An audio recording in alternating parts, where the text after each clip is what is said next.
दोस्तों, घरेलू हिंसा व्यक्ति के जीवन को हर तरह से प्रभावित करती है। शारीरिक रूप से, मानसिक रूप से, भावनात्मक रूप से, मनोवैज्ञानिक रूप से। यानी घरेलू हिंसा जो है वह व्यक्ति के जीवन में कलह ही उत्पन्न कर देती है, उसका जीवन समाप्त ही कर देती है।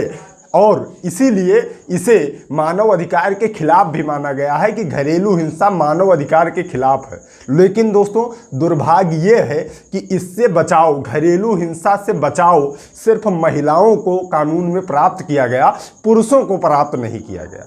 अब सिर्फ महिलाओं के ऊपर ही घरेलू हिंसा होती है, इसका प्रमाण नहीं है। इस बदलते युग में कई महिलाएं ऐसी हैं जो कि पुरुषों के नाक में दम किए हुए हैं, उनकी जिंदगी हराम किए हुए हैं। और कई ऐसे पुरुष हैं जो कि घरेलू हिंसा के शिकार हैं, लेकिन भारतीय कानून में आसानी से घरेलू हिंसा का मामला पुरुषों का नहीं दर्ज किया जाता है, जबकि महिलाओं का मामला ऐसे दर्ज किया जाता है जैसे अगर महिलाओं के पास एक जो सबसे मजबूत हथियार कानून ने उनको दिया, वो दिया आईपीसी की धारा 498A का। उसमें क्या है? दहेज उत्पीड़न, घरेलू हिंसा, उसके बाद दहेज की मांग करने के बाद घरेलू हिंसा। और इस केस का जितना उपयोग महिलाएं कर रही हैं उससे कहीं ज़्यादा दुरुपयोग हो रहा है। दोस्तों, 498A का इतना दुरुपयोग हो रहा है और खासकर इस दहेज उत्पीड़न के केस का इतना दुरुपयोग हो रहा है कि लोग इससे परेशान हैं।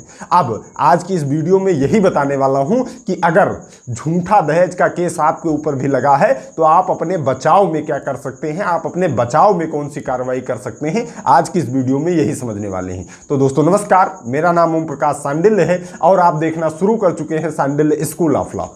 दोस्तों, अगर आपको 498A दहेज उत्पीड़न के केस में, घरेलू हिंसा के केस में फंसाया गया है तो आपके पास दो रास्ते होते हैं। पहला रास्ता होता है अपना और अपने परिवार का बचाव, और दूसरा रास्ता होता है काउंटर केस का। तो आइए दोनों रास्तों के बारे में समझते हैं, क्या करना चाहिए, दोनों करना चाहिए या किसी एक को करना चाहिए, ये आपके ऊपर डिपेंड करेगा आपका मामला कैसा है। पहले अपने बचाव के बारे में बात करते हैं। तो दोस्तों, अगर आपको झूठे दहेज के केस से 498A से बचना है तो आप, जब से आप और आपके पत्नी में और आप में अनबन शुरू हुई है तब से आप साक्ष्य एकत्रित करना शुरू करें। वो जो धमकियां दे रही है कि आपको झूठे दहेज में फंसा देंगे, उसकी कॉल रिकॉर्डिंग, उसकी चैटिंग, उसकी सारी व्यवस्था, ऐसे साक्ष्य तैयार कीजिए और इस प्रकार के भी मजबूत साक्ष्य रखिए कि मैंने दहेज की कोई मांग नहीं की है और ना ही मैंने दहेज लिया है। इन सारे साक्ष्यों को इकट्ठा करना शुरू कर दीजिए, तभी आपका बचाव हो पाएगा।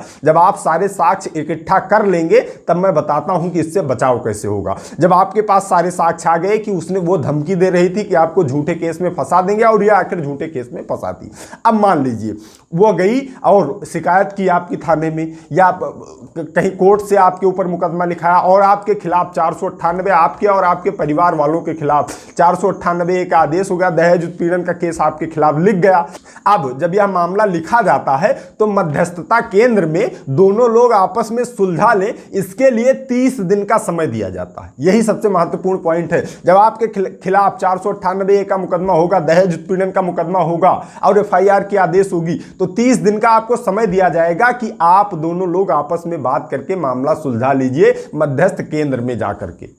दोस्तों, अब वही 30 दिन आपके लिए सबसे बेहतर दिन होंगे, आपके बचाव के लिए सबसे बेहतर दिन होंगे। इधर आपको 30 दिन समय मिला कि दोनों लोग सुलह समझौता कर सकते हैं, आपके पास सारे साक्ष्य हैं ही कि वो झूठी फंसाना मुझे चाहती थी, तो आप अब हाई कोर्ट में चले जाएंगे और वहां गिरफ्तारी के खिलाफ आप स्टे ला सकते हैं, क्योंकि 30 दिन का आपको समय मिल गया है, आपको पुलिस गिरफ्तार नहीं करेगी। इसी 30 दिन में उन्हीं साक्ष्य के आधार पर जिसे आपने कलेक्ट किया था, आपको गिरफ्तारी का स्टे मिल जाएगा। इसके बाद जब ट्रायल चले तो उसमें तो आप निर्दोष साबित हो ही जाएंगे जब आपके पास साक्ष्य रहेगा। लेकिन अगर FIR लिख जाता है तो पूरे परिवार जेल चले जाते हैं, वही सबसे बड़ी दिक्कत। ट्रायल में आप दोषी हो या निर्दोषी हो उसका कोई मतलब नहीं, 5 साल आप दोषी हो या निर्दोषी हो, आज जो आप जेल गए, आज जो आपकी मानहानि हुई, आज जो आप मानसिक रूप से प्रताड़ित हुए, उससे आपको बचाव कर। तो उसमें यही है, जब भी कोई भी दहेज उत्पीड़न में FIR दर्ज होगा तो उसमें 30 दिन का समय मिलेगा आपको कि दोनों लोग आपस में सुलझा लें। उसी में हाई कोर्ट जाकर इन्हीं साक्ष्य के आधार पर आप स्टे ले आइए, गिरफ्तारी के खिलाफ स्टे ले आइए, वहीं से आपका बचाव हो जाएगा। अब दूसरा जो है काउंटर केस का मामला।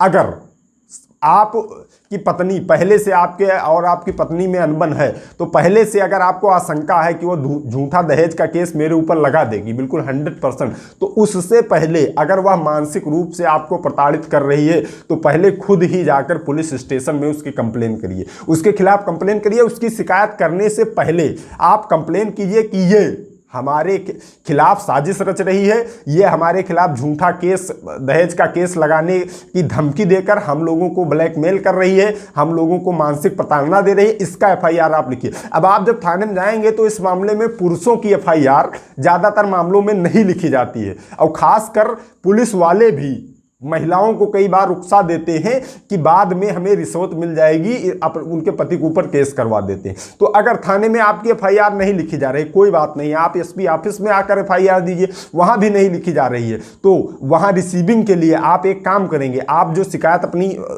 दर्ज एप्लीकेशन अपना बनाए हैं उसे डाक के माध्यम से थाने पर और एसपी कार्यालय पर भिजवा दीजिए, आप पुलिस अधीक्षक कार्यालय पर। अब आपके पास रिसीविंग हो जाएगी कि पहले से ही मैंने सचेत किया था कि यह हमें धमकी दे रही है कि झूठा केस मेरे ऊपर दहेज का लगा देंगे। उससे भी आपका बचाव होगा, उसमें आपकी जमानत में आपको जमानत मिल जाएगी, वो जमानत का आधार बन जाएगा, आपको अग्रिम जमानत मिल सकती है, हाईकोर्ट स्टे में भी वो काम आ सकता है। तो सर्वप्रथम अगर आपको काउंटर केस करना है तो आप पहले ही कर दीजिए कि हाँ ये हमें धमकी दे रही है, अब झूठा केस में फंसाने का आप शिकायत कर दें। चलिए ठीक है, अगर आपने पहले नहीं कर पाए हैं, बाद में उसने लगा दिया झूठा दहेज का केस और आप हाई कोर्ट से गिरफ्तारी का स्टे ले आए, अब आप भी तो स्वतंत्र हो गए, आपकी गिरफ्तारी नहीं होगी, आपके परिवार की गिरफ्तारी नहीं होगी। अब काउंटर केस में जिस महिला ने फर्जी आपको फंसाया है उसके खिलाफ भी आप केस करवाइए।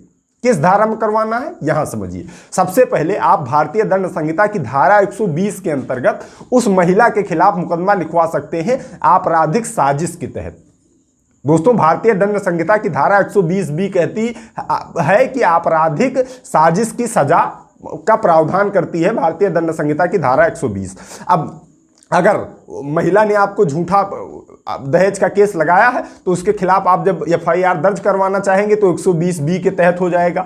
भारतीय दंड संहिता की धारा 191 के तहत झूठे साक्ष्य प्रस्तुत करने के खिलाफ उसके खिलाफ मुकदमा हो सकता है। भारतीय दंड संहिता की धारा 500 मानहानि के अंडर में उसके खिलाफ मुकदमा हो सकता है कि इसने मेरा मानहानि किया है, झूठा दहेज का केस मेरे ऊपर लगाया है। भारतीय दंड संहिता की धारा 506 के अंतर्गत आपराधिक धमकी की सजा के प्रावधान के बारे में उसके खिलाफ केस हो सकता है। तो जिस महिला ने आपको झूठे दहेज के केस में फंसाया है वो आपको हाई कोर्ट से स्टे मिल गया, आप भी स्वतंत्र हो गए, आपकी अभी गिरफ्तारी नहीं हुई, तो उसके खिलाफ भी इन धाराओं में आप मुकदमा पंजीकृत करवाइए।